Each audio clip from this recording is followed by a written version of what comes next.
SIT అధికారులు తిరుమలలోని పలు ప్రాంతాల్లో తనిఖీలు నిర్వహించారు. సిట్ చీఫ్ వీరేష్ ప్రభు మురళీ రంభలు శ్రీవారి ఆలయంలో పలు కీలక ఆధారాలను సేకరించారు. శ్రీవారి ఆలయంలోని లడ్డు పోటు, ఆలయం వెలుపల ఉన్న బూందీ పోటు, నెయ్యి నిల్వ కేంద్రం, మార్కెటింగ్ గోడౌన్లలో తనిఖీలు నిర్వహించి నెయ్యి కల్తీ వ్యాపారంలో డాక్యుమెంట్స్ కింద సేకరించింది సిట్ బృందం. దర్యాప్తులో టీటీడీ ప్రొక్యూర్మెంట్లో అవసరమైన రికార్డులను స్వాధీనం చేసుకున్నారు. పోర్టు కార్మికులు, ప్రొక్యూర్మెంట్ సిబ్బందిని నెయ్యి కల్తీపై ప్రశ్నించినట్లుగా సమాచారం. నిన్న తిరుపతిలోని భూదేవి కాంప్లెక్స్ లో సిట్ బృందం కీలక సమావేశాన్ని నిర్వహించింది. దీనిపై మరింత సమాచారాన్ని మా ప్రతినిధి జేజీరామ్ అందిస్తారు. తిరుమల శ్రీవారి లడ్డూ ప్రసాదం విషయంలో నెయ్యి కల్తీ వ్యవహారం పెద్ద ఎత్తున దుమారం లేపుతుంది. ఇటు శ్రీవారి భక్తులు కావచ్చు, మరోవైపు చూసుకుంటే తిరుమల తిరుపతి దేవస్థానానికి సంబంధించినటువంటి ఉద్యోగస్తులు కావచ్చు, కల్తీ నెయ్యి జరిగిందనేటువంటి ఆరోపణలపైన ప్రతి ఒక్కరూ కూడా తమ యొక్క బాధను వ్యక్తం చేసుకున్నటువంటి పరిస్థితి కనపడుతుంది. దీనికి సంబంధించి సిట్ తన యొక్క దర్యాప్తును పూర్తి స్థాయిలో ముమ్మరం చేసిందని చెప్పవచ్చు.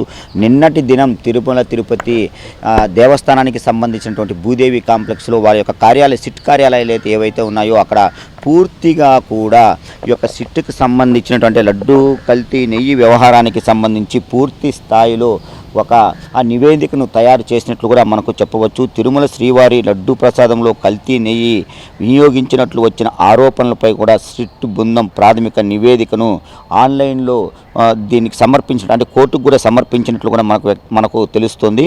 అంటే దర్యాప్తు బృందంలో ఉన్నటువంటి ప్రధానాధికారులు సర్వశ్రేష్ఠి త్రిపాఠి, వీరేష్ ప్రభు, మురళీ రాంభ, సత్యన్ కుమార్ పాండాలు తిరుపతిలో ఉన్నటువంటి సిట్ కార్యాలయం వద్ద తాము పూర్తి విచారణను కొనసాగిస్తున్నటువంటి పరిస్థితి కనపడుతుంది.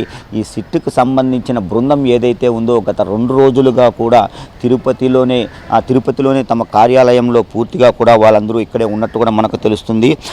ఇక్కడ ఉన్నటువంటి ఈ యొక్క డైరెక్టర్లు అందరూ కూడా దీనికి సంబంధించినటువంటి ప్రత్యేక అధికారుల బృందం ఏదైతే ఉందో వీళ్ళందరూ కూడా ఒక పూర్తి నివేదికను కూడా తయారు చేశారు. అదేవిధంగా తిరుమల తిరుపతి దేవస్థానానికి సంబంధించినటువంటి పరిపాలనా భవనం ఏదైతే ఉందో అక్కడ వెళ్ళి ఈవో శ్యామలరావును కూడా కలవడం జరిగింది.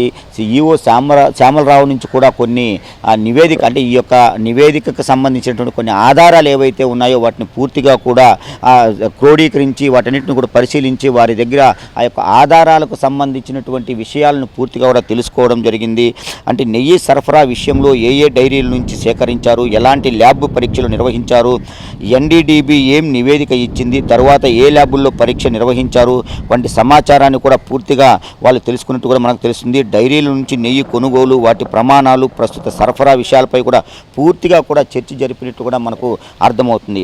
మరో రకంగా మనం చూసుకున్నట్టయితే తిరుమలకు వెళ్ళినటువంటి సిట్ బృందం ఇవాళ ఉదయం తిరుమల శ్రీవారిని కూడా దర్శించుకున్న అనంతరం లోపల, అంటే ఆ శ్రీవారి ఆలయం లోపల ఉన్నటువంటి పోర్టును కూడా వాళ్ళు సందర్శించారు. అక్కడ ఉన్నటువంటి ఈ యొక్క సిబ్బంది ఎవరైతే ఉన్నారో, లడ్డు తయారు చేసేటువంటి సిబ్బంది ఎవరైతే ఉన్నారో వాళ్ళందరినీ కూడా ప్రశ్నించడం జరిగింది. అంటే ఎలా జరిగింది, ఏంటి, ఈ యొక్క వ్యవహారాలు ఏంటి, కల్తీ నెయ్యి గతంలో ఎలా ఉంది, ప్రస్తుతం ఎలా ఉంది అనేటువంటి విషయాలను కూడా పూర్తిగా కూడా తెలుసుకోవడం జరిగింది.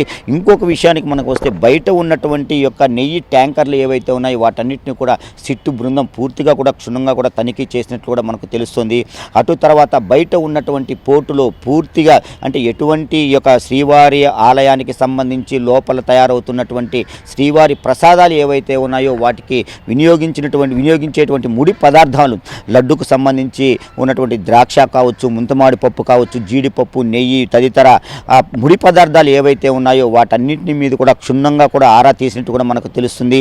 అదేవిధంగా బయట ఉన్నటువంటి పోర్టు, అంటే బూందీ పోర్టు బయట ఉంటుంది. బయట బూందీ పోర్టులో కూడా ఎటువంటి ఈ యొక్క ముడి పదార్థాలు వాడుతున్నారు, ఇవన్నీ కూడా కరెక్ట్గా ఉన్నాయా లేదా, అసలు కల్తీ జరగటానికి ప్రధాన కారణం ఏంటి, ఎప్పుడు ఇది వెలుగులోకి వచ్చింది, ఏ విధంగా జరుగుతుంది అనేటువంటి పూర్తి నిర్ధారణతో కూడా ప్రత్యేకమైనటువంటి ఒక నివేదికను కూడా తయారు చేసినట్లు ఆ సమాచారం. వీటికి సంబంధించి పూర్తి వ్యవహారాలన్నింటినీ కూడా ఈ యొక్క సిబిఐకి అప్పగించేటువంటి పరిస్థితి సిట్ చేస్తున్నటువంటిది.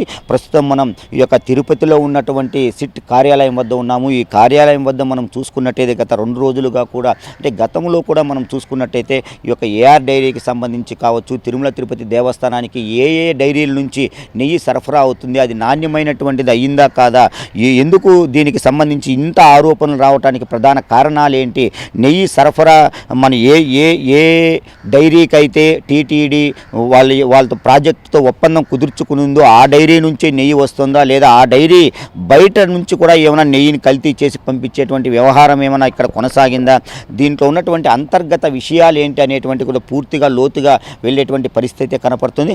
మొత్తం మీద గత 2 రోజులుగా అంటే శుక్రవారం నుంచి కూడా సిట్ తన యొక్క దర్యాప్తును లడ్డు కల్తీ నెయ్యి విషయంలో ముమ్మరం చేసినట్లు కూడా మనకు తెలుస్తుంది. తిరుపతిలో ఈవో గారిని కలిశారు. అదేవిధంగా అంతకు ముందు ఉదయం నుంచి కూడా తమ యొక్క కార్యాలయం ఏదైతే ఉందో అలిపిరి వద్ద ఆ యొక్క కార్యాలయంలో పూర్తి అంటే లడ్డుకు సంబంధించినటువంటి విషయాలు ఏవైతే ఉన్నాయో వాటన్నిటిని కూడా పూర్తిగా కూడా ఒక నివేదికను కూడా సిట్ బృందం తయారు చేసినట్లు తెలుస్తుంది.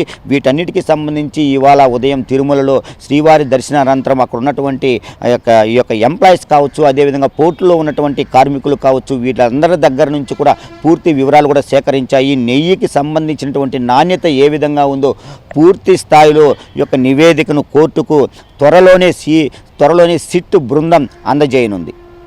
కెమెరామెన్ సుబ్బుతో జేజీరామ్, హెచ్ఎం టీవీ, తిరుపతి.